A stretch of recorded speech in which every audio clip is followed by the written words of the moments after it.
Hello, all. Now, our second topic, that is Salmonella, part 2.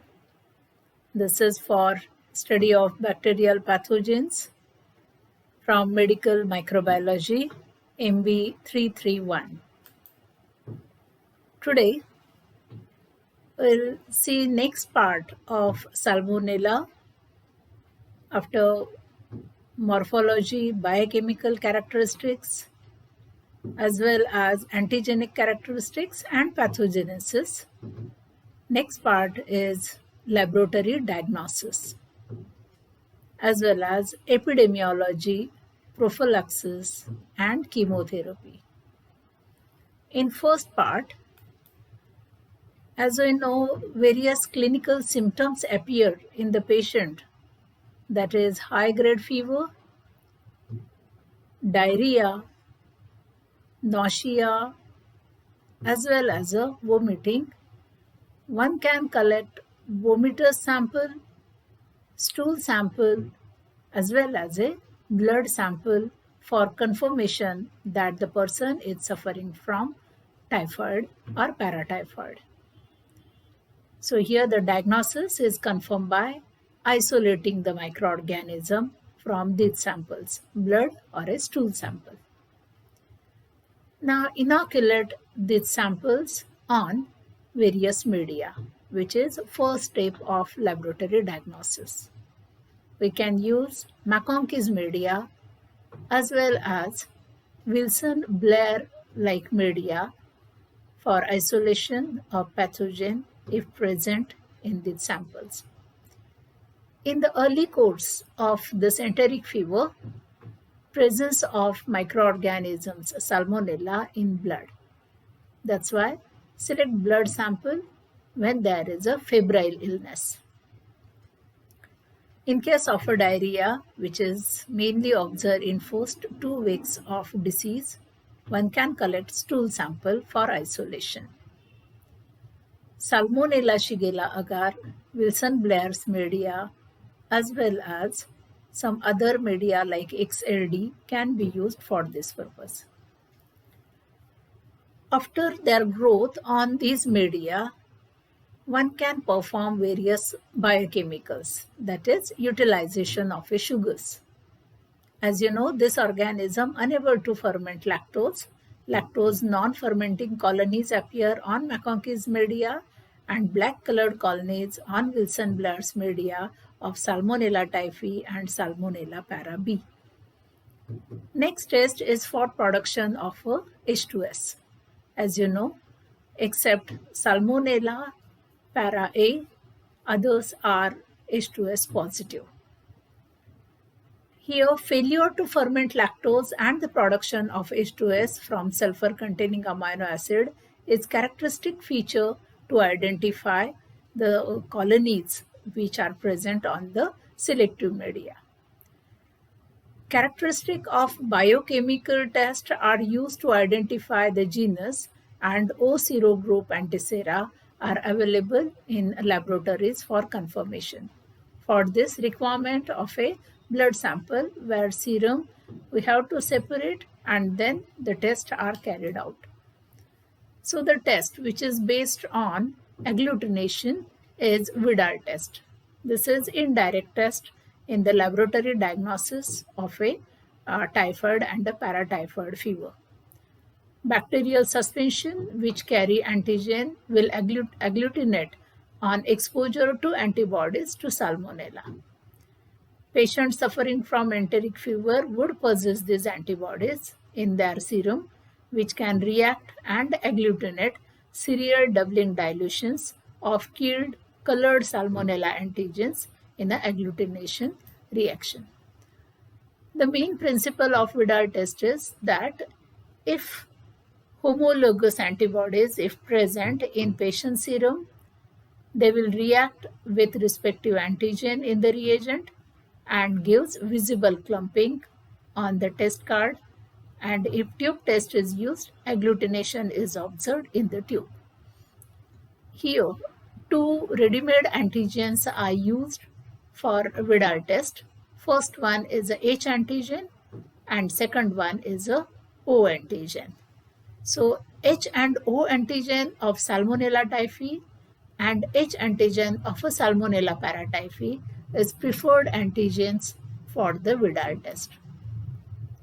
The paratyphoid O antigen is not employed as they cross-react with the typhoid O antigen. This is because of a sharing of a factor 12. As you know, O antigen is a somatic antigen and H is a flagellar antigen. Antibodies are developed against both. Titer of antibodies against it and H antigen, they are always more than the antibodies against O antigen. So here first collect patient's blood, separate serum of it, that is antisera, and now one can perform this Vidal test.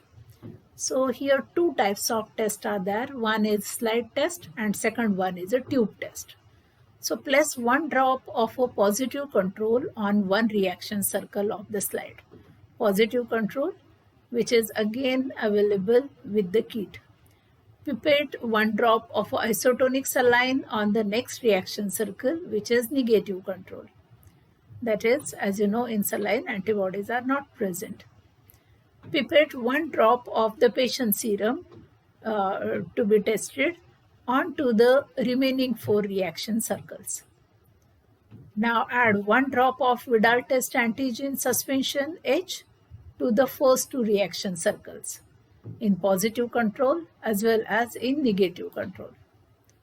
Then add one drop each of OH, AH and BH, that is Salmonella typhi para A and Salmonella paratyphi B H antigen to the remaining 4 reaction circles. Mix content of each circle uniformly over the entire circle with separate mixing sticks. Rock the slide, and this is gently back and forth, and observe for agglutination macroscopically within 1 minute. Now, how to interpret this Vidal test? Agglutination is a positive test. This result if the positive reaction is observed within 20 ml of a test sample. It indicates presence of a clinically significant level of corresponding antibody in the patient serum. That is, if patient is suffering from infection by Salmonella typhi, they give positive agglutination reaction in the Salmonella typhi H antigen having circle. No agglutination is negative test result and indicates absence of a clinically significant level of the corresponding antibody in the patient serum. One more test can be used, which is tube test method. In Vidal test, 2 types of tubes were originally used. Dreyer's tube, this is narrow bottom tube and with conical bottom. For H agglutination, this Dreyer's tube is used. While Felix tubes is a round bottom tube, this is for a O agglutination. In H agglutination, here fluffy clumps are observed, while in the O agglutination, disc-like agglutination is observed. Nowadays, Kahn tubes are also used for the same purpose. In the standard tube dilution test, you can see dilution is carried out accordingly. That is 1:20, 1:40, 1:80, like this. The titer of the patient serum using Vidal test antigen suspension is the highest dilution of the serum sample that gives visible agglutination. So according to this, the titer which show visible agglutination is 1:160. The sample which shows the titer of 1:100 or more for O agglutination and 1:200 or more for H agglutination should be considered as a clinically significant, that is, active infection by Salmonella typhi or by Salmonella paratyphi. So this is all about laboratory diagnosis So by isolating microorganisms or by using serological test, one can identify whether the person is suffering from typhoid or not. Biochemical tests also play important role in the identification of microorganism. So morphological test, biochemical test, and Vidal test are three main methods used in the laboratory diagnosis of a typhoid. Now next part is of a prophylaxis.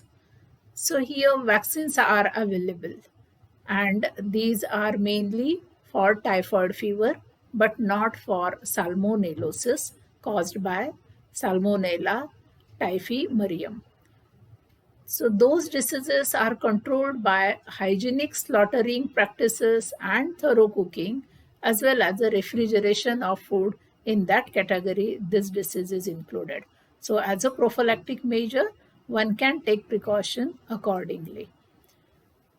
In case of immunization or a prophylactic measure where use of a vaccine, an intramuscular killed whole bacterial vaccine is widely used by the military as well as by the travelers.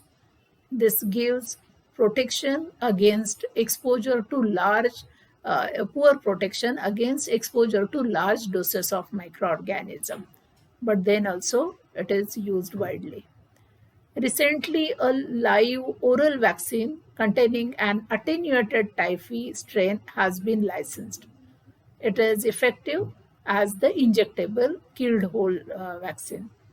It protects up to 70% of the children in endemic areas where presence of this typhoid and paratyphoid. The name of vaccine is TAB vaccine, which contain Salmonella typhi, Salmonella para A, Salmonella para B, and so name given to that vaccine is TAB vaccine. No human vaccine is available for other Salmonella serotypes. Other precautionary measure or a prophylactic measure is provision of clean water supply and the treatment to the carriers, as chronic carriers or as well as the convalescent carriers play important role in the transmission of disease. Here, treatment to that also included. The importance of carriers is based on the same situation.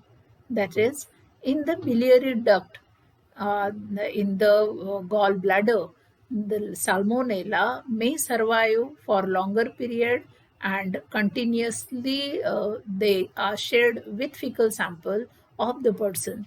That is, they now act as a chronic carrier of the disease. So here, treatment to the carriers is also part of a prophylactic measure. And as you know, sanitation, protected water supply, as well as a boiling of a water, protection of a food from mechanical vectors like flies is again important prophylactic measure. There are various types of a vaccine, injectable as well as a oral vaccine, where oral vaccine can be given to people at least here 6 years old. It consists of 4 pills taken every other day and should be finished at least 1 week before travel. Injectable vaccine can be given to the people at least 2 years old and should be given at least 2 weeks before travel. Typhoid vaccines are not 100% effective. Practice of a safe eating and drinking habits help prevent this infection. Now, after prophylactic measures, treatment. The primary therapeutic approach to Salmonella gastroenteritis is fluid and electrolyte replacement and control of a nausea and vomiting. As you know, supportive therapy is always important during the first first and second week of a disease. There is diarrhea in the patient. So at that time, maintenance of a body fluids by using oral or by giving intravenous, that is IV fluids, one can replace that water level.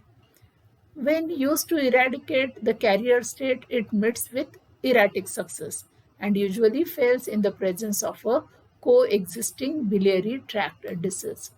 So for the patient which are chronic, for that treatment of antibiotics is required. In patients with underlying risk factors, antimicrobial treatment is used as a prophylactic measure, that is to prevent systemic spread of disease. Now the drugs which widely used for treatment is chloramphenicol, as well as the second drug is ampicillin and trimethoprim sulfonamide. They have been used successfully to treat infections caused by chloramphenicol resistant strains. Nowadays, ceftriaxone, ciprofloxacin, norfloxacin, these drugs are widely used for the treatment. These are belonging to the category cephalosporins and quinolones. So in the treatment part, these drugs are widely used to treat patient suffering from infection, at the same time for the chronic for the carriers of typhoid, use of it. As a prophylactic measure in high risk group, these types of drugs can be introduced. This is called as a chemoprophylaxis. Now, last part is of epidemiology. That is how the disease spreads in the community, whether it is epidemic, endemic, that we have to consider here.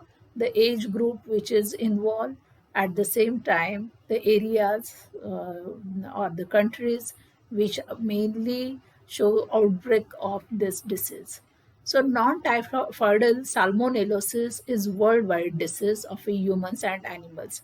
But as it is not very severe, it is not considered important if you compare it with the Salmonella typhi infections.